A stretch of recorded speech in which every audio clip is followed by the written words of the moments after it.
It was 9 degrees Fahrenheit on Christmas Eve when my dad opened the front door and told me to get out. Not in a joking way, not in a cool-off take-a-walk kind of way. He meant it. The wind came straight off the Rockies and hit the front porch like it had something personal against us. Snow had been falling since late afternoon, the kind that sticks to your sleeves and never quite melts. I was wearing jeans, a navy sweater, and socks. No coat, no boots. My duffel bag from Fort Carson was still by the stairs where I dropped it that morning. Behind my dad, the living room was warm and bright. 40 people, red wine, soft Christmas music, my stepmother's cranberry candles. My sister Brielle standing near the tree, one hand wrapped around her own wrist like she'd just been wronged. "She needs to learn respect," my dad said loud enough for the room to hear. Respect. That was the word he liked. Respect meant don't question him. Respect meant don't ask why your mother's necklace is listed on Facebook Marketplace for $40. Respect meant smile and pass the potatoes. I stayed where I was for half a second thinking he'd calm down. He didn't. He grabbed my arm and steered me toward the door. Not violently, just firm, controlled. The way he always did things in front of an audience. "You don't get to disrespect your sister under my roof." Under my roof. The line would have been funny if it wasn't so cold. Brielle shifted her weight and met my eyes. She wasn't crying anymore. The red on her wrist was already fading. She gave me that small sideways smile she'd perfected over the years. Not big enough for anyone else to notice. Just enough for me. The door opened. The wind rushed in. A couple guests near the hallway gasped, like the temperature offended them personally. I stepped onto the porch because I wasn't going to let him drag me. The door shut. The deadbolt clicked. That sound carried more weight than the wind. I stood there for a second, adjusting to the cold. My socks soaked through almost immediately. Snow seeped between my toes. My breath came out white and fast. Through the front window I could see the reflection of the tree lights blinking red and gold across the glass. Inside, no one moved toward the door. Music came back on. Conversation restarted in careful layers. Someone laughed too loudly. The kind of laugh people use when they don't want to be part of what just happened. I shifted closer to the side of the porch, where the wind wasn't as direct. I could still see into the living room. My dad straightened his blazer and picked up his wine glass like nothing had happened. He leaned toward a couple from church and said something I couldn't hear. They nodded. Brielle drifted back toward the couch. She adjusted her sleeve, glanced toward the window, and when she saw me watching, she didn't look embarrassed. She didn't look guilty. She smirked. Not a grin. Not laughter. Just that tight little lift at the corner of her mouth. Then she reached over and pulled the curtain halfway closed. That part hurt more than the cold. I serve in the U.S. Army. I've spent nights in places that were a lot worse than our front porch. I've handled supply chains in sandstorms and loaded equipment in freezing rain. I know how to stand still when it's uncomfortable. But standing outside your own house while your family celebrates inside hits different. My phone buzzed in my pocket. For a second, I thought it might be one of the guys from my unit wishing me Merry Christmas. It wasn't. It was a group text from earlier in the day, photos of ugly sweaters and someone's burnt turkey. I stared at the screen, then slipped it back in my pocket. Across the street, Mrs. Calloway's porch light flicked on. She'd lived on Maple Drive longer than anyone. Silver hair, sharp eyes. She stepped onto her porch wrapped in a heavy coat and looked over. She saw me. Our eyes met across the snow. She didn't wave. She didn't shout. She just stared at the closed door behind me, then back at me, then disappeared inside. Inside my house, someone clapped. Through the gap in this curtain, I saw gifts being passed out. Bright wrapping paper. Gold bows. My stepmother's laugh floated faintly through the glass. I shifted my weight from one foot to the other to keep the blood moving. The cold worked its way up slowly. Ankles, fingers, ears. My sweater wasn't built for this. It was built for a dining room with central heating and passive-aggressive small talk. The funny part, I hadn't even raised my voice. Brielle went upstairs halfway through dinner. 10 minutes later, she came down holding her wrist like she'd just escaped a crime scene. She said I grabbed her. Said I've been different since deployment. said I get angry too fast. 40 people watched my dad decide which daughter he believed. He didn't ask questions. He didn't pull me aside. He didn't even pretend to consider both sides. He just chose. That's what stung. Not the accusation. Not even the cold. The choosing. Inside, I saw him lift his glass again. He smiled the same smile he uses at the bank when he's closing a loan. Calm. Reasonable. In control. The porch light above me was off. I reached up and flipped it on myself. If I was going to stand out there, I wasn't going to do it in the dark. Snow kept falling. Quiet, steady. Headlights swept briefly across the street as a car passed at the end of the block. For a moment, the entire yard glowed pale gold. Then it was dark again. I tucked my hands under my arms and looked through the window one more time. Brielle was sitting cross-legged near the tree, now opening something wrapped in silver paper. My dad stood behind her, hand on her shoulder. She glanced up. She knew I was still there. The corner of her mouth lifted again. I didn't knock. I didn't yell. I didn't beg. I just stood there on the porch at 9 degrees Fahrenheit, watching my family celebrate Christmas, without me waiting for my feet to either go numb or go back to feeling whichever came first. The cold started biting through my socks, so I stepped off the porch and onto the packed snow near the driveway where it felt a little firmer under my feet. The window gave me a clearer angle from there. I could see most of the living room. The tree lights flashed in slow patterns. Someone had switched the playlist to classic Christmas songs. My stepmother was refilling wine glasses like nothing unusual had happened, and my dad was talking. He stood near the fireplace, one hand in his pocket, the other holding a glass. People leaned in. He always did well with an audience. That steady voice, the banker confidence, the calm nodding. The kind of man who makes you believe paperwork is exciting. I couldn't hear everything through the glass, but I could read enough from the shape of his mouth and the reactions around him. He was explaining me. A couple from church tilted their heads with sympathetic expressions. Mrs. Palmer covered her mouth like she'd just heard something delicate. Gary from the bank shifted his weight and avoided eye contact with the door. My dad lifted his hand, palm down, like he was smoothing out a wrinkle. She's had a hard time adjusting, I could almost make out. Adjusting. That word again. I pressed closer to the window. The cold didn't matter for a second. He gestured toward the hallway, like he was pointing to where I'd just stood. The army changes people. There it was. He wasn't yelling. He wasn't angry anymore. He was reasonable, measured, concerned. The father trying his best. He tapped his chest once like he was taking responsibility. Then he gestured toward Brielle. She's always been sensitive. Brielle lowered her eyes and leaned into my stepmother. The wrist she'd claimed I grabbed was now forgotten, resting comfortably on her lap. A few guests nodded. I saw lips form words like stress and deployment and trauma. None of them had ever deployed. None of them had ever set foot on a base unless it was for a Veterans Day ceremony. The cold returned fast, sharper this time. I flexed my toes inside my soaked socks. They felt stiff, like they belonged to someone else. Inside, a tray of presents made its way to the coffee table. That part stung more than anything. They weren't rushing. They weren't uncomfortable. They weren't arguing about what had just happened. They were moving on. My dad stepped back, lifted his glass, and smiled again. The room relaxed. The crisis had been handled. The unstable daughter was outside cooling off. Order restored.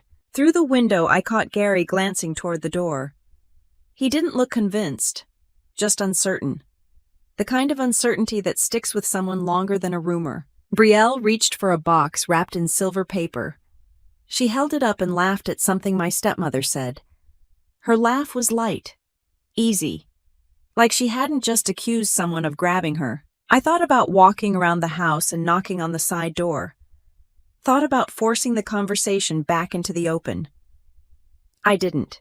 If I went back in right then, I'd be walking into a room already primed to see me as unstable. My dad had set the narrative, and he was good at it. I'd seen him do it before. When I told him at 18 that I was applying for ROTC, he'd leaned back at the kitchen table and folded his hands like I was pitching him a bad investment. You don't have the temperament for that. Not loud, not cruel, just certain. When I got my acceptance letter, he'd said it was probably a mistake. When I made it through the first year, he told people I was finding myself. When I commissioned, he didn't show up. Inside that living room, I saw him doing the same thing, redefining the story while everyone watched. The porch light cast my shadow long across the snow. My phone buzzed again. This time it was my squad leader. "Merry Christmas, LT, stay warm." I almost laughed. Stay warm. Across the street, Mrs. Calloway's front door opened again. She stepped out with a phone pressed to her ear. She looked straight at me, then turned slightly away, speaking low. I couldn't hear her, but I could tell from her posture that she wasn't chatting about holiday cookies. Inside my house, the presents kept moving. Wrapping paper tore. Applause. Someone whistled. My dad clapped Brielle on the shoulder when she held up a necklace, new shiny, nothing sentimental about it. I recognized the way he smiled at her. Approval. Pride. A breeze cut across the driveway and lifted the snow into a thin spiral around my ankles. My toes were officially numb now. Not painful, just distant. I shifted my weight again and forced myself to breathe slow and steady. In the Army, when something goes wrong, you assess. You don't react. Assess. 40 witnesses. 1 accusation. 0 proof. 1 father choosing optics over truth. Inside, Mrs. Palmer stepped toward my dad and touched his arm. Her mouth formed the words, "You're doing your best." He nodded solemnly. That was the part that almost got me. Not the cold, not the smirk, the sympathy. He had turned himself into the patient parent of a difficult daughter in less than 5 minutes. Brielle looked towards the window again. This time she didn't smile. She just watched like she was checking to make sure I was still there. I was. Headlights rolled slowly down Maple Drive and turned at the corner. For a second, the entire front yard lit up again, reflecting off the snow like a camera flash. The light caught the glass, and I saw my own reflection layered over the living room scene behind it, inside and outside at the same time. Mrs. Calloway ended her call and stepped off her porch, walking down her driveway. She didn't wave. She didn't shout my name. She just moved with purpose. The wind shifted direction, pushing snow sideways across the street. And inside, my dad raised his glass one more time, smiling, like he'd just successfully handled a minor inconvenience. My toes finally went from numb to sharp pins and needles, and I leaned back against the cold brick column of the porch, letting the sting work its way up. The snow kept falling steady and quiet, the kind that buries footprints fast. I watched mine disappear one by one, and thought about how easy it is to erase someone when you control the address. I used to think the basement was temporary. After my mom died, my dad said we needed a fresh start. That meant packing boxes before I'd even processed the funeral. We moved to a rental across town for 6 months, then to Maple Drive. I didn't question it. Adults make decisions. Kids adjust. The basement room came later. When Trish and Brielle moved in, the upstairs bedroom with the window seat became more suitable for Brielle. She needed the light, apparently. I got the finished basement low ceiling, one small window at ground level, and a faint smell of laundry detergent and concrete. "It's bigger," my dad said. It wasn't. But I learned something down there: when you're out of sight, you're easier to manage. Upstairs, Brielle chose the TV shows. She chose the restaurants. She chose the music in the car. Downstairs, I studied. That's where I filled out my ROTC application. Not at the kitchen table. Not where my dad could lean over my shoulder. At a folding desk beside a furnace that kicked on every 15 minutes like it had opinions. When the acceptance letter came, I didn't tell anyone right away.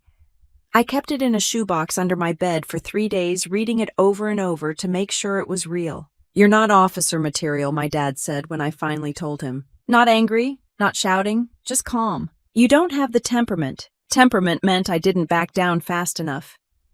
Temperament meant I asked questions. Brielle had the temperament he preferred. She apologized quickly. She cried on cue.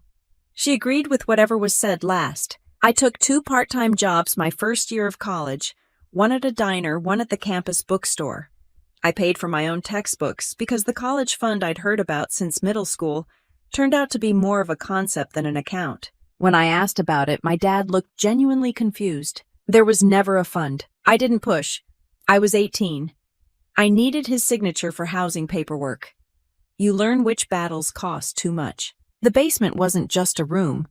It was where mail stopped reaching me. Every birthday after I turned 12 felt smaller than the one before. Cards from classmates. A few from teachers. Nothing from my mom's side of the family. Your grandmother cut us off, my dad said more than once. She blamed me. Blamed him for what I never knew. My mom died of an aneurysm.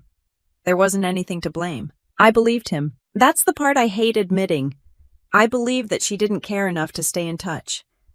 I built a version of her in my head that made the silence make sense. My sophomore year of college, I came home for spring break and went down to the basement to grab an old hoodie. Behind the furnace, tucked into a narrow space between the ductwork and the wall, there was a stack of envelopes held together with a rubber band. They were addressed to me, my name, my birthday. Handwritten, every single one stamped in red ink, returned to sender. No forwarding address, no explanation, just returned. I sat on the concrete floor with my back against the water heater and stared at them.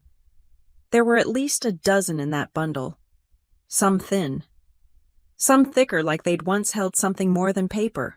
I didn't open them. Not because I didn't want to, because I knew if I did, I'd be admitting something bigger than mail fraud. Upstairs, I heard Brielle laughing at something on TV.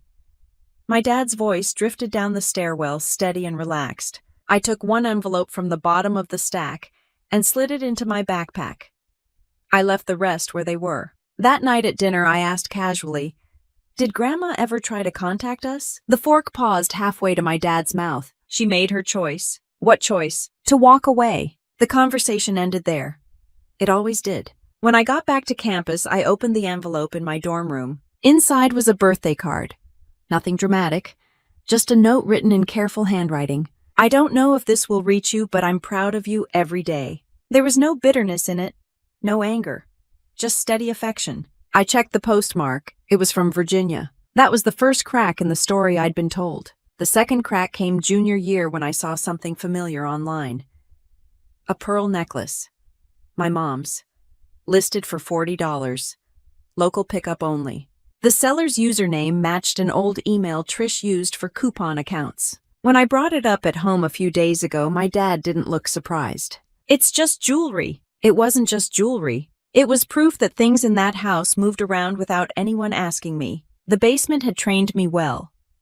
Keep quiet. Keep your head down. Finish what you start. ROTC became Officer Candidate School. OCS became a gold bar pinned to my uniform by a colonel who didn't care about my family drama. He cared about performance, accountability, logistics plans that worked. My dad didn't attend the commissioning ceremony. He said he was busy. Standing on the porch at 9 degrees Fahrenheit, watching him play concerned father to 40 guests, I realized something simple. He never saw me as unstable. He saw me as uncontrollable. Mrs. Calloway stepped off her driveway and crossed the street, boots crunching over the snow.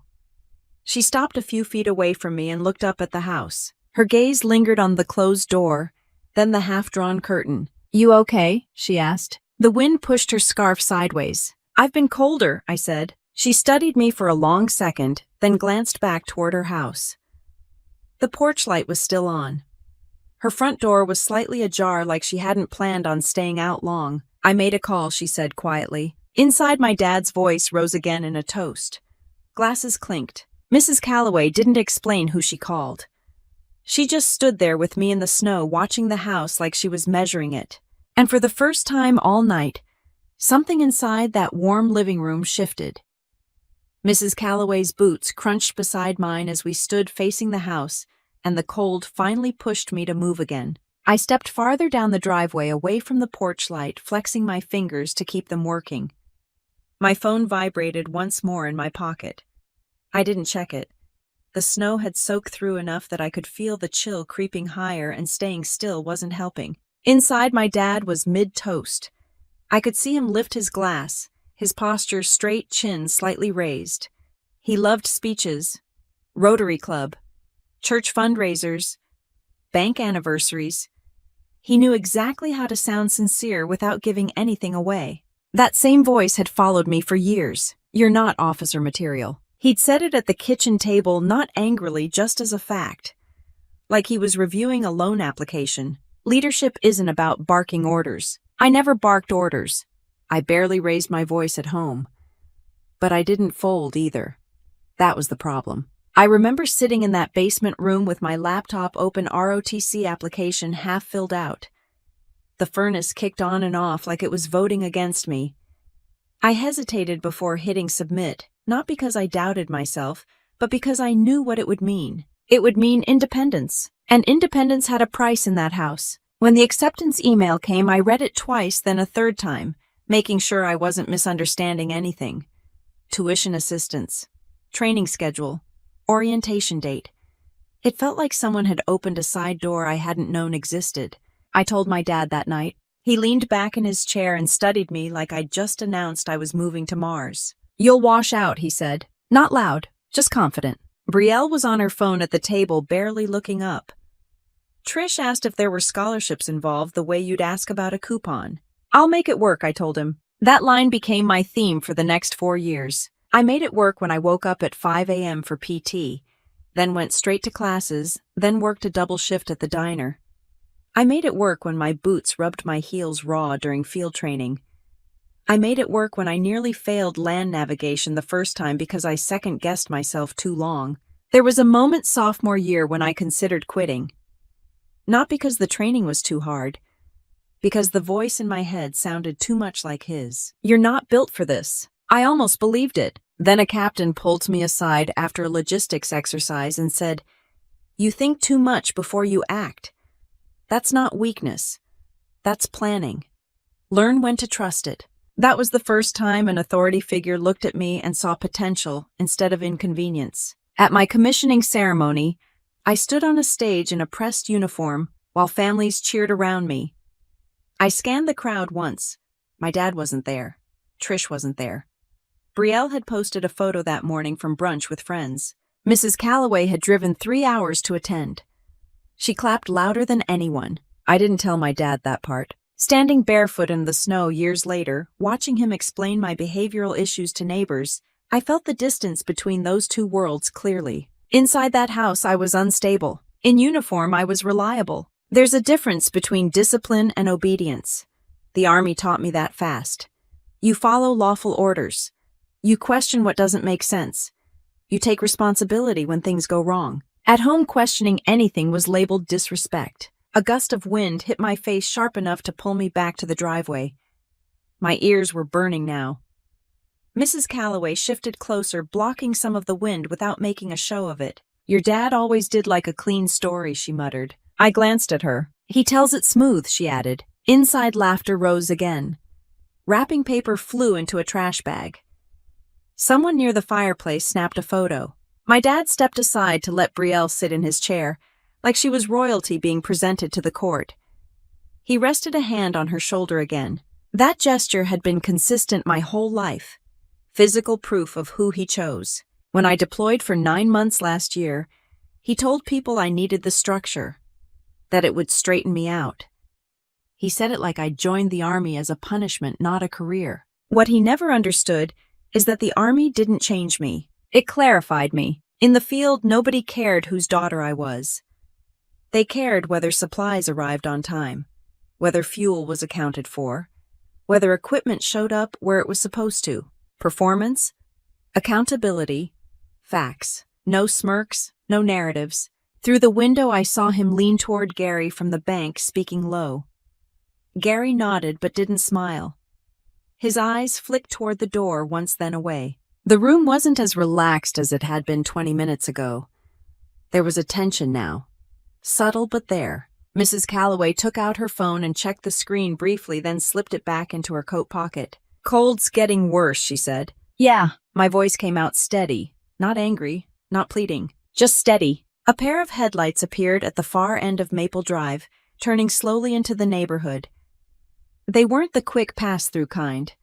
They moved deliberately, easing down the street, like they were looking for a specific house. The beam of light swept across the snow, caught the side of my dad's SUV, then the front of the house. Inside, my dad paused mid-sentence and glanced toward the window as the glow passed over the living room walls. Mrs. Calloway lifted her chin slightly, watching the approaching vehicle without saying anything. I didn't know who was coming down Maple Drive at that hour on Christmas Eve, but for the first time that night, my dad's confident smile faded just a little.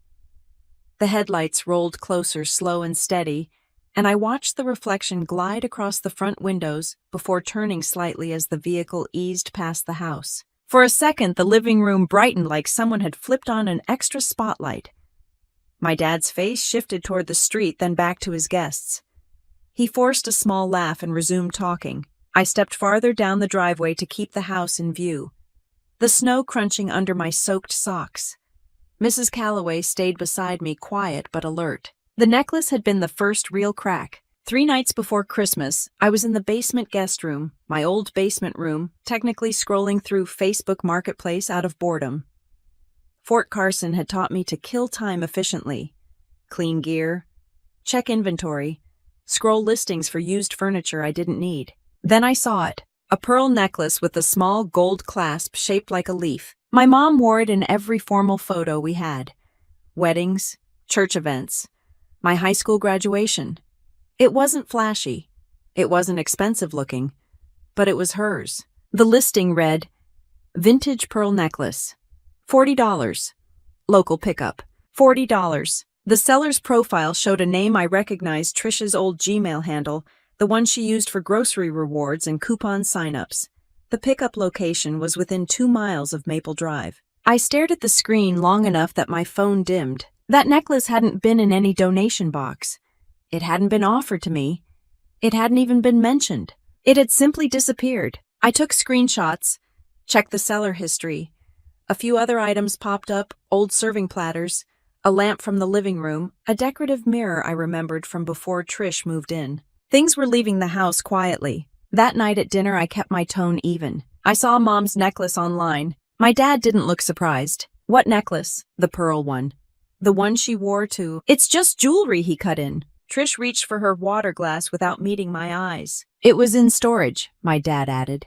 We're cleaning things out. Cleaning things out. You could have asked me, I said, for what his fork paused over his plate. Permission. Brielle looked up from her phone and smiled faintly. It's not a museum, she said. The conversation shifted to something else before I could push further.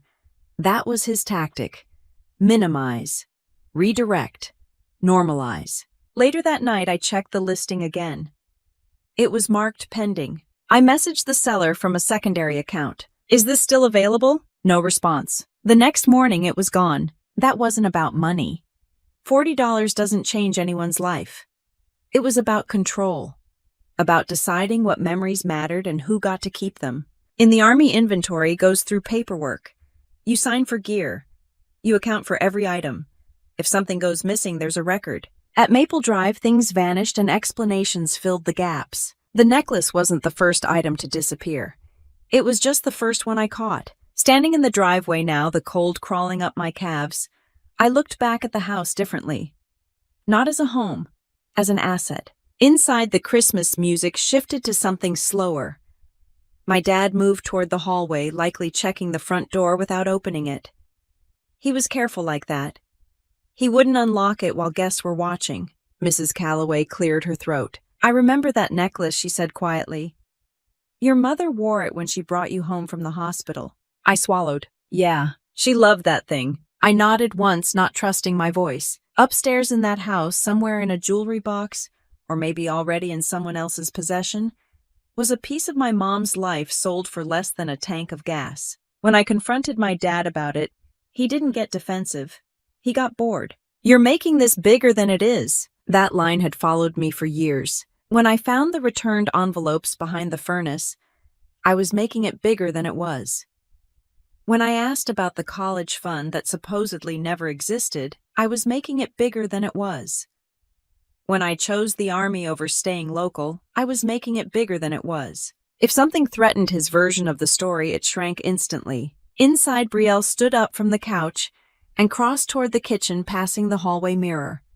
She adjusted her hair, checked her reflection, then glanced toward the window again. Her smile wasn't as easy now. The headlights that had passed earlier slowed at the end of the block, then reversed direction.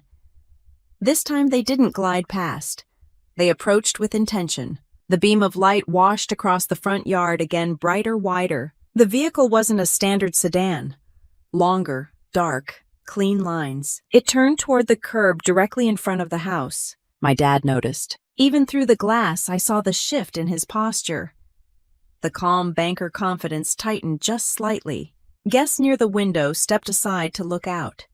Conversations dipped. Mrs. Calloway inhaled slowly. "That'll do," she murmured under her breath. The engine idled low and controlled, not the rattling kind that belongs to someone lost in the neighborhood. The headlights stayed on, illuminating the snow-covered lawn like a stage. I didn't know exactly who was inside that car, but I knew one thing. It wasn't here to buy jewelry. The engine idled at the curb, steady and quiet, and I stayed where I was instead of walking toward it. Through the window, I could see the ripple move across the room. Guests angled their bodies toward the street. Someone near the door pulled the curtain back a little more.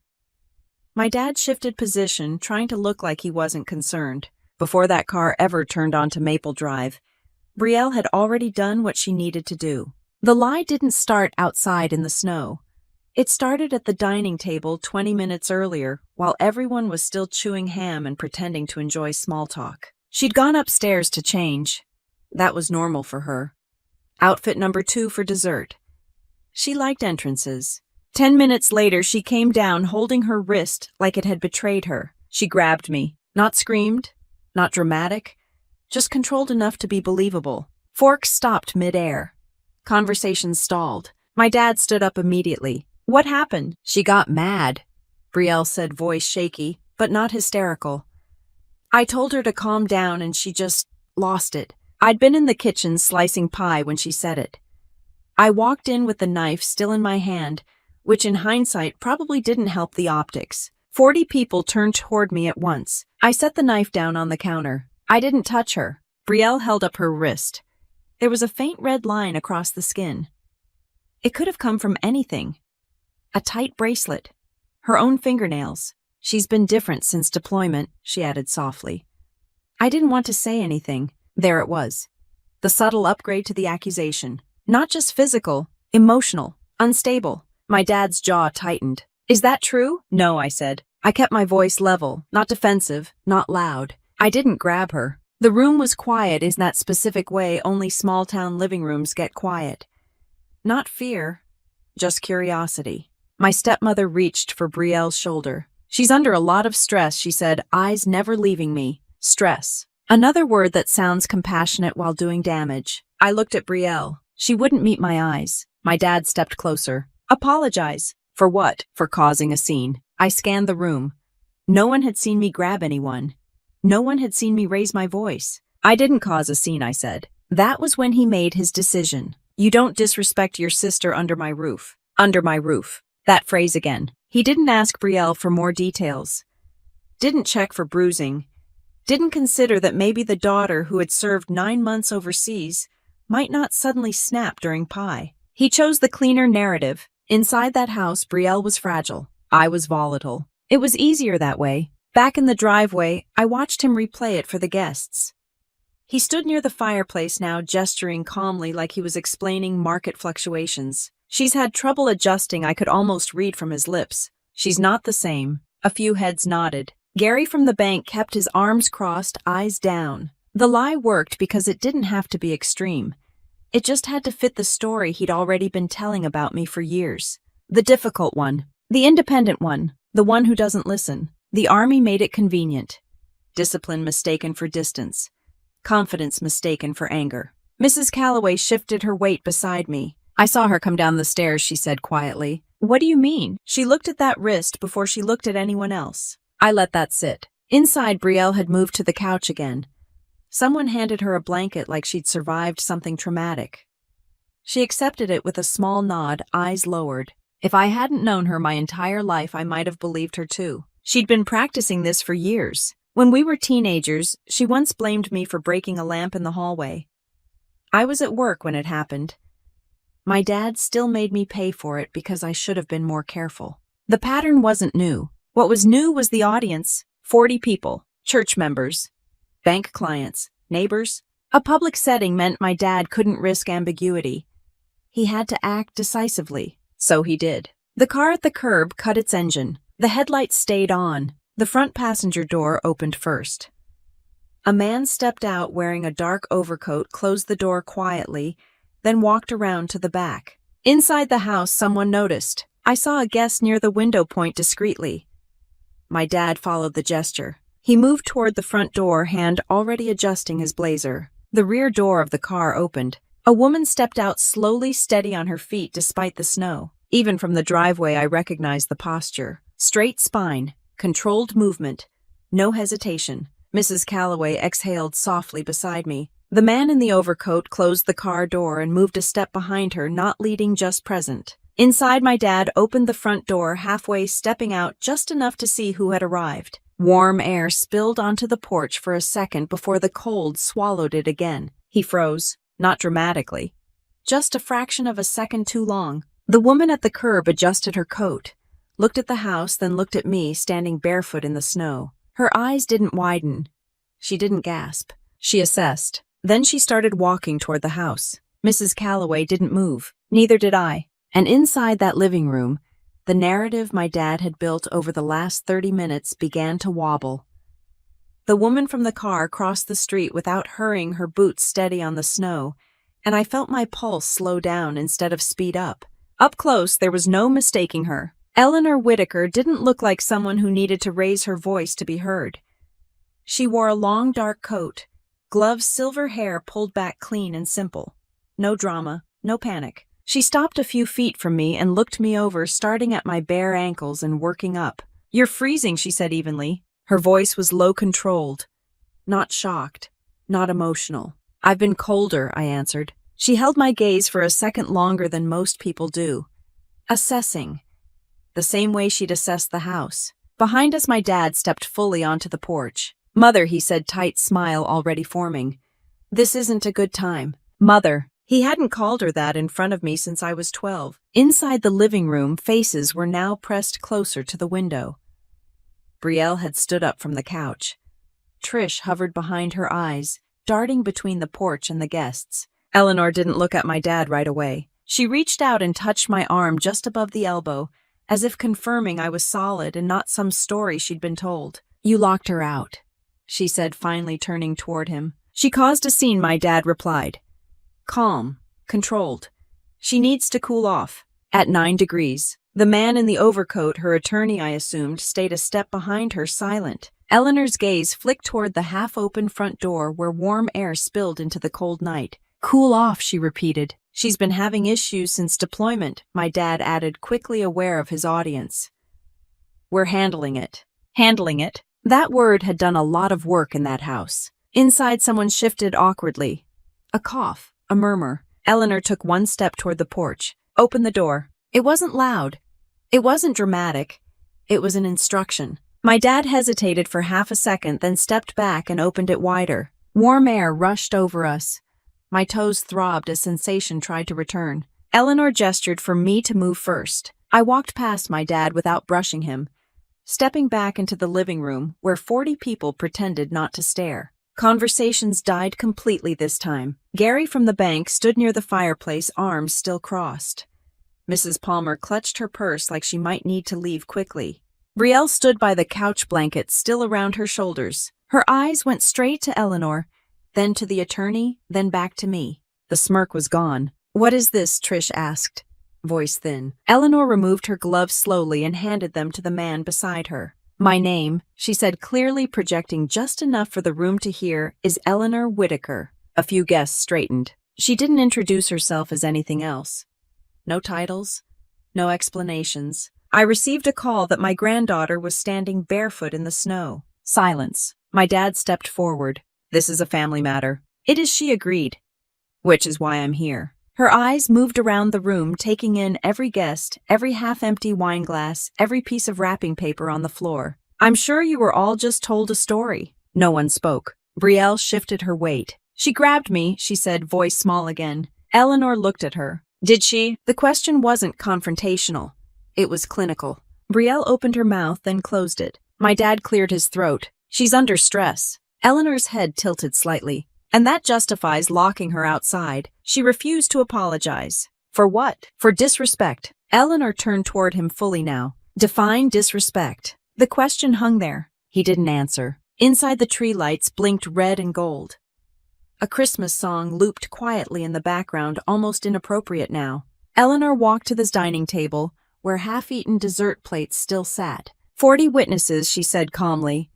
And not one of you thought to question the temperature outside. A couple guests shifted uncomfortably. My dad's jaw tightened. You don't get to come in here and— In here? Eleanor interrupted, mild surprise in her tone. She looked around the room once more. Then she reached into her coat pocket and withdrew a folded document. The attorney stepped forward and placed a leather folder on the table. Eleanor didn't raise her voice. You've been living in a house that does not belong to you. The room went still in a way that felt heavier than silence. My dad let out a short laugh. That's ridiculous. Eleanor unfolded the document carefully. 47 Maple Drive was purchased by me in 2003. Her eyes met his. As a wedding gift. I watched his expression shift, not dramatically, just enough. That doesn't mean— It means, she continued steady, that the deed has never been transferred. The attorney opened the folder and slid copies onto the table. County records, official stamps. Gary leaned forward to look. Brielle stared at my dad, waiting for him to fix it. Trish's face drained of color. Eleanor's gaze returned to him.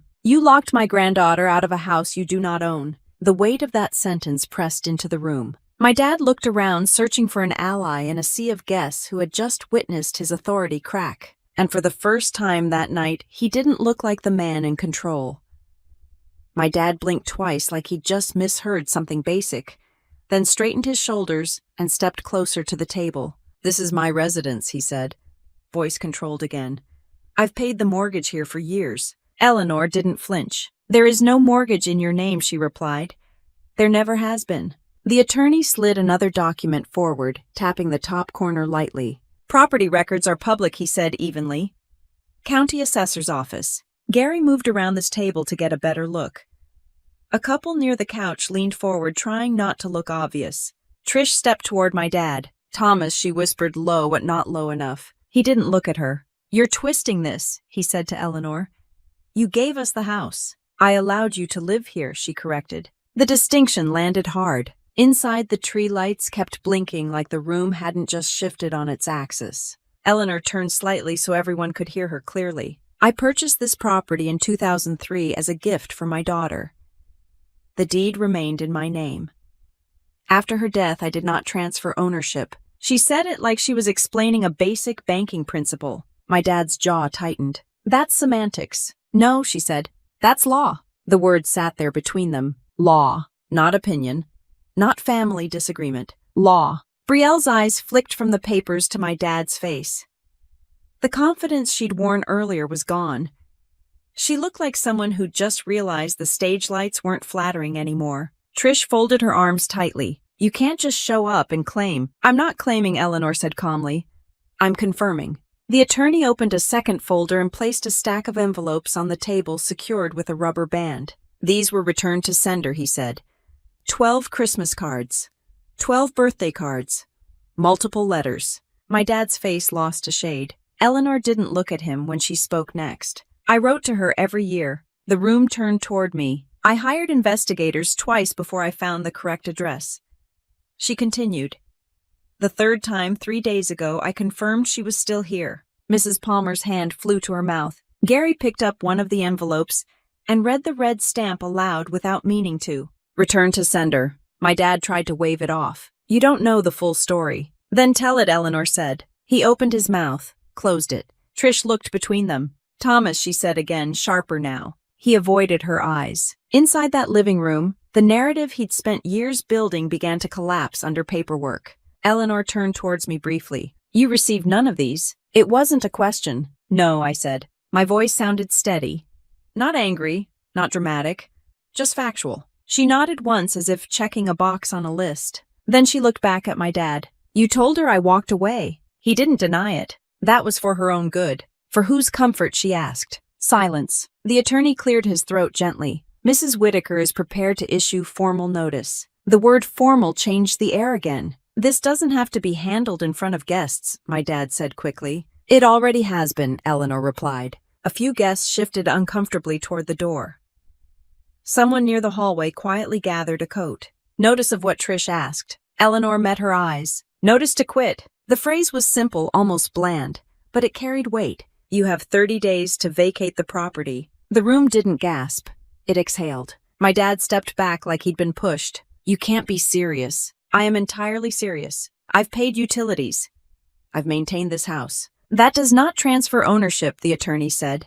Brielle shook her head. This is insane. Eleanor looked at her. What's insane, she said evenly, is locking a commissioned army officer out in 9-degree weather because she wouldn't apologize for something she didn't do. That line moved through the room differently. Army officer. Not unstable, not difficult. Officer. Gary's posture shifted noticeably. My dad's face hardened. You're blowing this out of proportion. Eleanor's expression didn't change. I am correcting it. She reached into the folder again and pulled out another document. In addition, she said, voice still controlled, there is the matter of personal property. My dad went still. The pearl necklace listed online 3 days ago, she continued.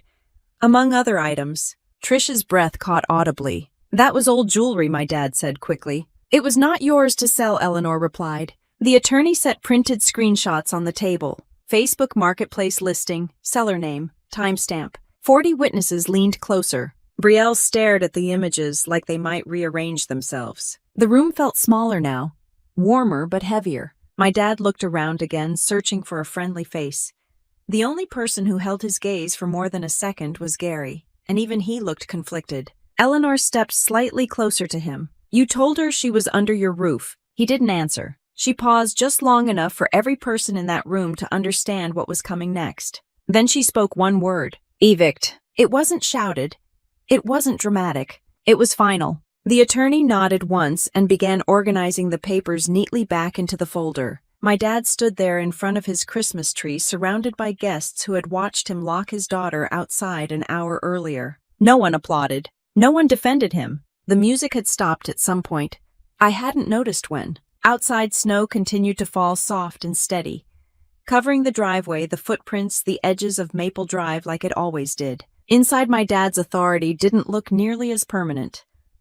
The word hung in the room longer than any toast my dad had ever given. Evict. No yelling, no threats.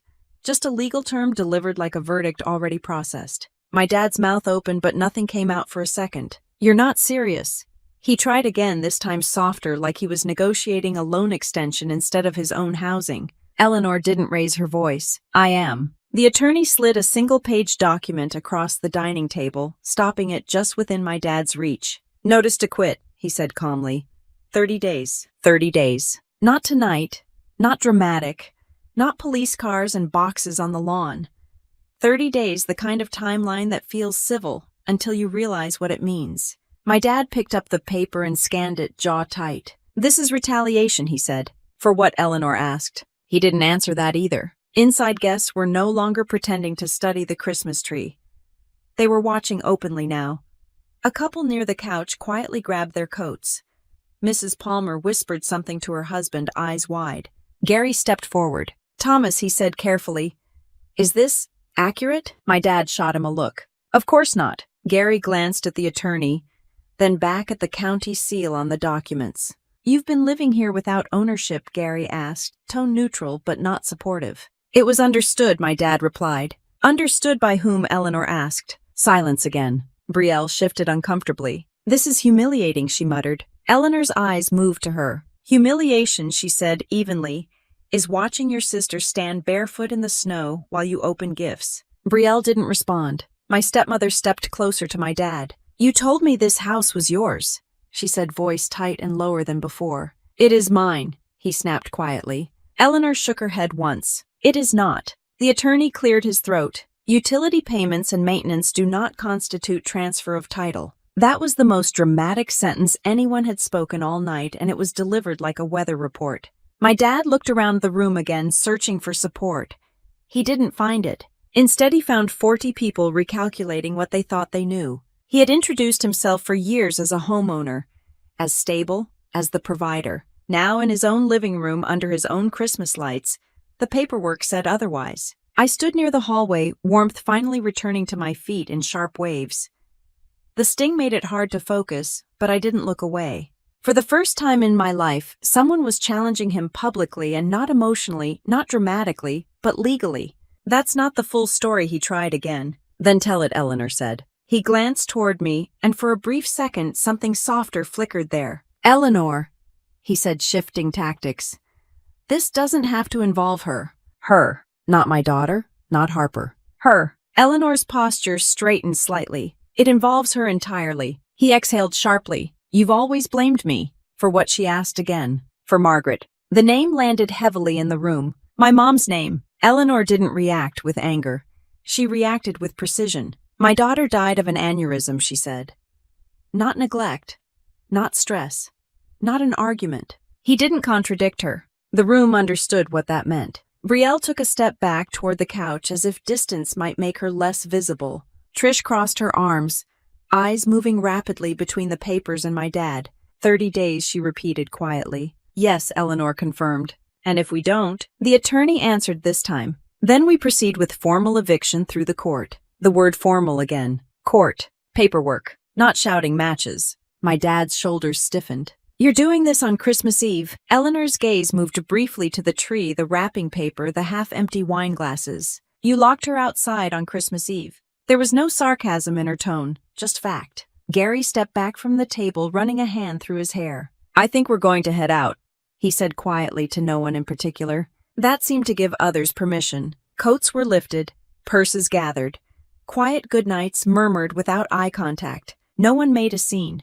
No one defended my dad.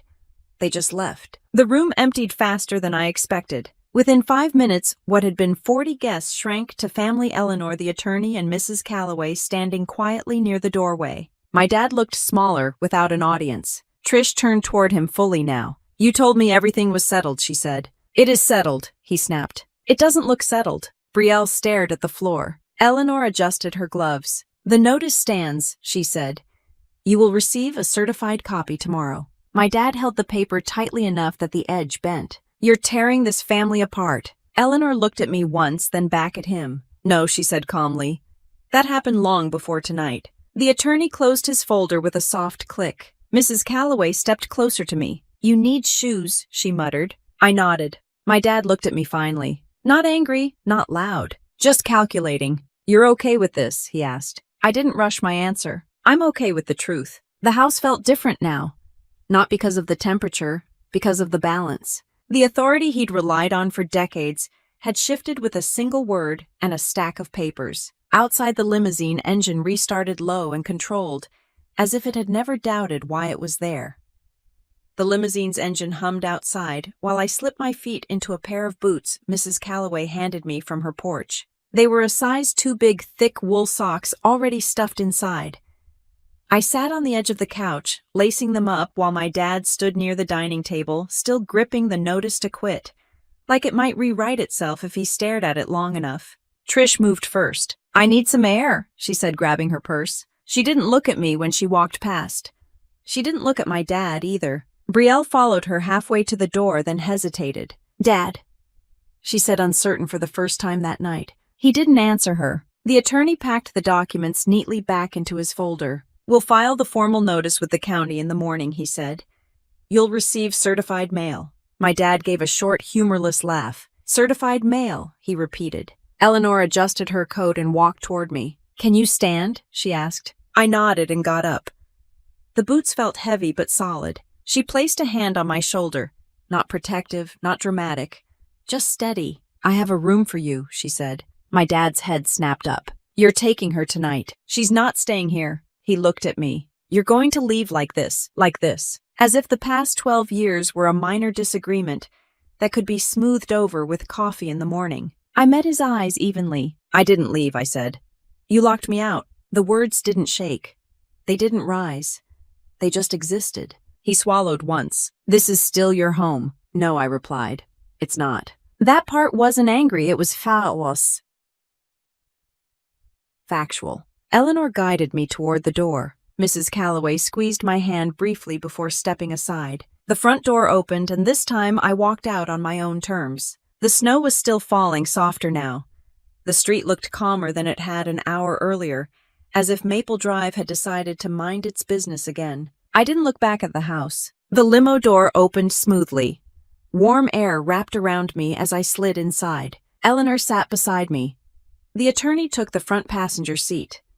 The door shut with a solid, quiet thud. As the car pulled away, I caught one last glimpse of my dad standing in the doorway, paper still in hand. He didn't wave. He just watched. The administrative fallout started faster than I expected. 3 days after Christmas, my phone rang while I was at Eleanor's kitchen table. The caller ID showed First Heritage Bank. I let it ring once, twice, then answered. "This is Harper Pierce." A pause. "This is Martin Caldwell from First Heritage Compliance. I'm calling regarding an internal review involving Thomas Pierce." Compliance review. Bank language for someone had asked questions. "I'm not involved with the bank," I said calmly. "We're aware," he replied. "We're verifying information related to property disclosures." Property disclosures. I pictured the Christmas party guests replaying the evening over coffee and quiet phone calls. "I can't comment on internal matters," I said. "That's understood." The call ended. 2 days later, Brielle posted a filtered photo of herself at a friend's apartment across town. Caption, "Fresh start." Trisha's car was gone from Maple Drive by New Year's. No dramatic announcement. No long social media posts. Just absence. My dad called me 14 times that first week. I didn't answer. Not because I was angry. Because I had nothing to add. My chain of command called too, but for a different reason. Captain Morales had heard from a mutual acquaintance that there'd been a situation at my home. "Everything squared away?" she asked over the phone. "Yes, ma'am." "You need anything from us?" "No, ma'am." There was a brief pause. "Your record's clean. Stay that way." "Yes, ma'am." That was the Army version of support. Efficient. Direct. Eleanor kept things equally direct. We drove to the county office together on January 3rd. She requested certified copies of the deed transfer history, though she already had them. I watched her move through the building like she'd done it 100 times before. "You verify," she said quietly as we walked back to the car. "You don't assume." 30 days came and went. There were no screaming matches. No police. Just moving trucks. My dad vacated the property 2 days before the deadline. He didn't contest the notice. Legally, he couldn't. The house on Maple Drive sat empty by mid-February. Eleanor had it inspected, cleaned, and listed for sale within the month. She didn't keep it out of sentiment. It served its purpose, she said. That phrase felt familiar, but different coming from her. One afternoon in early spring, a certified envelope arrived addressed to me. Return address Thomas Pierce. I opened it at the kitchen counter. Inside was a single page. "I'm sorry. I made mistakes. I was trying to hold things together. No justifications, no accusations, no demand to meet. Just that." I read it once and folded it carefully. Eleanor looked up from her newspaper. "You going to respond?" I set the letter down. "Not today." She nodded once. "That's your choice." And that was the difference. Choice. For years I thought keeping quiet was loyalty. That absorbing things without reacting was strength. That staying meant stability. Standing barefoot in 9-degree weather corrected that assumption. You can serve your country and still refuse to serve someone's ego. You can respect authority and still draw a line. I didn't walk away in anger. I walked away because the story I'd been handed didn't match the paperwork. And when the paperwork says you're worth more than the narrative, you adjust accordingly. On Christmas Eve the following year, I stood in Eleanor's kitchen holding a mug of coffee, watching snowfall outside a different window. The house was quiet. No audience. No speeches. Just warmth on the right side of the glass. And this time, no one had to unlock the door for me. I don't tell this story so people will hate my father. I tell it because a lot of family drama hides behind polite smiles and holiday dinners. Sometimes the worst betrayal doesn't look loud. It looks reasonable. It looks controlled. It looks like someone calmly explaining why you're the problem. What I learned is simple. Family revenge stories aren't always about destruction. Sometimes they're about documentation, about paperwork, about boundaries, about choosing dignity over approval. You don't need to scream to take your power back. You just need the truth and the courage to stand on it. If you're living through family drama that makes you question your own reality, pay attention to the facts. Pay attention to patterns. And remember, loyalty doesn't mean accepting mistreatment. If this story spoke to you and you enjoy real grounded family revenge stories with strong military characters and real-life consequences, subscribe to the channel. There's a lot more coming stories about boundaries, justice, and what happens when the truth finally walks through the door.